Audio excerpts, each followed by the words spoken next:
बिस्मिल्लाहिर्रहमानिर्रहीम। अस्सलाम वालेकुम स्टूडेंट्स आपको आज के इस वीडियो सेशन में खुश आमदीद। स्टूडेंट्स आज हम एडी पार्ट वन बी ए पार्ट वन और बाद यूनिवर्सिटीज़ के जो सिलेबस BS इंग्लिश का जो सिलेबस है उसके अंदर में ये पोएम शामिल है, हॉक्स मोनोलॉग, जिसे टेड ह्यूज ने लिखा था। उसका एक वन मोस्ट इंपॉर्टेंट क्वेश्चन जो है, जो कि हाईली एक्सपेक्टेड और फ्रिक्वेंटली आस्क्ड है, यानी बहुत ज़्यादा मतवक्के सवाल, और कई बार यूनिवर्सिटीज़ में और एग्ज़ाम्स के अंदर ये सवाल जो है ये पूछा गया है। हॉक्स मोनोलॉग यानी एक हॉक की खुद कलामी, यानी एक उकाब जो है, एक शहीन जो है अपने आप से यहाँ पे गुफ्तगू करता हुआ, मोनोलॉगिंग करता हुआ दिखाई देता है। टाइटल को देखें तो मोनो का माना एक होता है और लॉग का मतलब गुफ्तगू होता है। सो मोनोलॉग का मतलब होगा एक शख्स की अपने आप से कलाम, एक शख्स की अपने आप से बातचीत, अपने आप से कलाम, खुद कलामी कह लीजिए, हम कलामी कह लीजिए। तो हॉक्स मोनोलॉग का मतलब होगा एक हॉक की खुद कलामी, और यहाँ पे हॉक को बोलता हुआ दिखाया गया है। और इस हॉक को हम देखेंगे जो इस पोएम के अंदर पेश किया गया है कि वो बहुत ज़्यादा मगरूर है, फुल ऑफ वैनिटी है, फुल ऑफ प्राइड है और अनापरस्ती वाला, ईगोइज्म, यानी यहाँ पे उस आपने ईगो का जिक्र किया है in the poem hawk's monologue, नज़म हॉक्स मोनोलॉग में।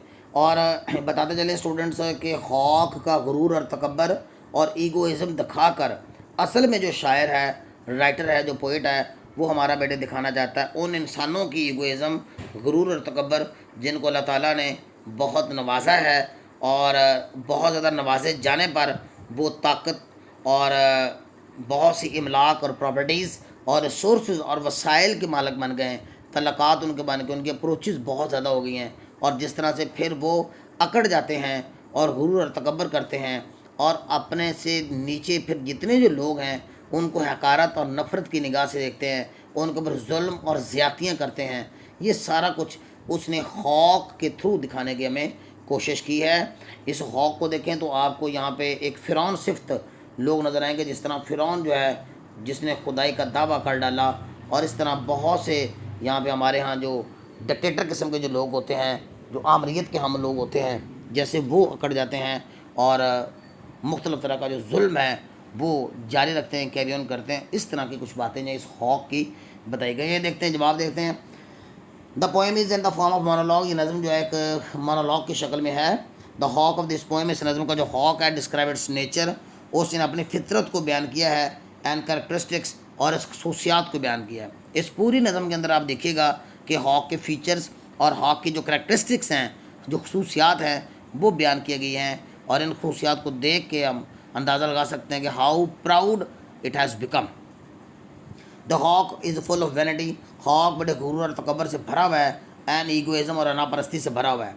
He feels proud his capabilities, वो अपने कैपेबिलिटीज़ पे फ़ख्र करता है, एंड असर्शंस, और अपने दामों पर, यानी क्लेम जिसका माना होता है, असर्शंस का माना दावे होता है, और वो प्राउड फील करता है। He feels proud of his capabilities, क्योंकि उकाब के अंदर बहुत ज़्यादा शक्तियाँ होती हैं ना, जिसे कहते हैं पावर्स होती हैं, एबिलिटीज़ होती हैं, जैसे उसकी देखने की सलाहियत, हवा के अंदर उड़ने की सलाहियत, शिकार को काबू करने की सलाहियत, शिकार को अपने सख्त चूँ से मारने की सलाहियत, ये सारी जो सलाहियतें हैं ना, इस वजह से वो गुरूर और तकब्बर का शिकार हो चुका है।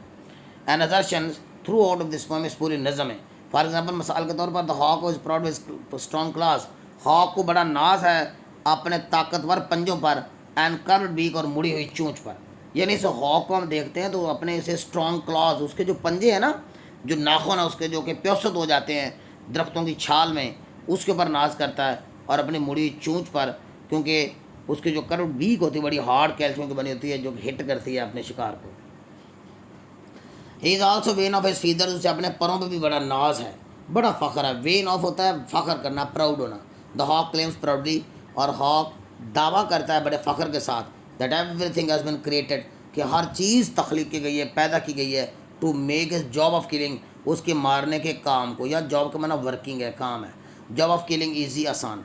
जैसे हाई ट्रीज़ की बात वो करता, कहता है ये ऊंचे ऊंचे दरख्त मेरी वजह से हैं, मेरी वजह से बनाए गए हैं, ताकि मैं इनके ऊपर बैठ के अपने शिकार को देख सकूं, इंस्पेक्शन कर सकूं। हाई ट्रीज फैसिलिटेट हिम, ऊंचे ऊंचे दरख्त उसे फैसिलिटेट करते हैं, उसे सहूलत फराहम करते हैं, फॉर बेटर इंस्पेक्शन, बेहतर तौर पर देखने के लिए। He sits on the top of this trees, वह इन दरख्तों की चोटियों में बैठता है, टू वॉच एवरीथिंग क्लियरली, हर चीज़ को वाज़ा तौर पर देखने के लिए। सिमिलरली फ्लोटिंग पावर, और हवा के अंदर जो उछालने उड़ाने की कुव्वत है, शक्ति है, इन द एयर, हवा के अंदर, has been created for his convenience, उसकी सहूलत के लिए पैदा की गई है। He can fly quickly to reach his prey, वो अपने शिकार तक पहुंचने के लिए तेज़ी से जाता है। सिमिलरली इसी तरह the sun and the sunlight, सूरज और जो धूप है, हैव आल्सो बिन क्रिएटेड, को पैदा किया गया है, पैसिव का जुमला students, have also bin created, पैदा किया गया है, फॉर हिज कन्वीनियंस, उसकी सहूलत की खातिर। और कहता है धूप भी उसको सपोर्ट करती है, सूरज भी उसको सपोर्ट करता है। द सनलाइट, और जो धूप है, makes is the prey, prey का माना शिकार होता है, PREY प्रे, नोट कीजिएगा, इसका माना शिकार होता है, उसके शिकार को विजिबल करती फॉर हिम, उसके लिए। The hawk expresses his egoism, और शायर अपने नापरस्ती का जिक्र करता है, वैनिटी और गुरूर तकबर का, बाय सेइंग, ये कहकर, now hold creation and my foot, और पूरी मखलूक मेरे पाँव की नोक पे है, मेरे नोक मेरे जूतों के नीचे, मराद मेरे पाँव के नीचे है। तो ये इस तरह की बात करना, ये गरूर और तकबर है। Moreover the hawk says proudly, और हॉक प्राउडली यानी बड़े फ़ख्र से कहता है, आई किल वेर आई प्लीज। इस नज़र में आप देखेंगे तो ये बताया गया है कि मेरा जी जहाँ जी चाहता है मैं मार देता हूँ, बिकॉज आर इज़ मान, क्योंकि सब कुछ मेरा है। आई किल वेर आई प्लीज, यानी जहाँ मेरा जी चाहता है वहाँ भी मैं मार देता हूँ, बिकॉज इट्स ऑल माइन, क्योंकि सब कुछ मेरा, क्योंकि छोटे छोटे परिंदों को, गिलहरियों को, चूहों को, चूज़ों को, इस तरह के जितने भी जो बर्ड्स होते हैं ना, जो वीक होते हैं, अपने से जो ज़रा साइज़ में कम जिसामत के जो मखलूक़ात होती हैं, उनको सबको सब दबोच लेता है, उनकी किलिंग करता है। ही फील्स डिलाइटेड, उसे खुशी होती है, when he tears of the hearts of the creatures, जब उन मखलूक़ात के दिलों को नोचता है। ही इज़ सो क्रूअल, वो इतना जालिम है, एंड स्टोन हार्ट, और पत्थर दिल है, दैट ही इंजॉयज़, कि वो इंजॉय करता है, लुत्फ़ अंदोज़ होता है, वैन ही किल्स, जब अपने शिकार को मारता है, कोई रहम नहीं है उसके अंदर। He again claims proudly by saying, और एक ये बाई सेइंग है, BY बाई है स्टूडेंट्स, ये बी नहीं बाई है, बाई सेइंग, वो ये कह के एक दावा करता है, the allotment of death is right, मौत देना उसका हक है, उसका राइट है। नौज़ बिल्ला माज़अल्लाह, अपने आप को वो खुदा के दर्जे में फाइज करता है। ये गुरूर और तकब्बर के एक इंतहा है जो कि यहाँ दिखाई गई है। और ऐसे ही हमारे माशरे के अंदर जो है, जो बावसाइल लोग और बासरवत लोग और हैसियत वाले जो लोग होते हैं, ख़ास तौर पे वो लोग जिनके पास कोई इक़्तिदार है और जिनके पास कोई एक पावर्स है ना, इख्तियारात है, जैसे वो मालिक बन जाते हैं, खुदा बन जाते हैं, वैसे ये नज़र आता है। He proudly claims that he will remain powerful, वो प्राउडली क्लेम करता है कि वो ताकतवर रहेगा, एंड डोमिनेंट, और गालिब रहेगा, एज एवर, हमेशा की तरह, यानी वो गालिब है, गालिब था और गालिब रहेगा।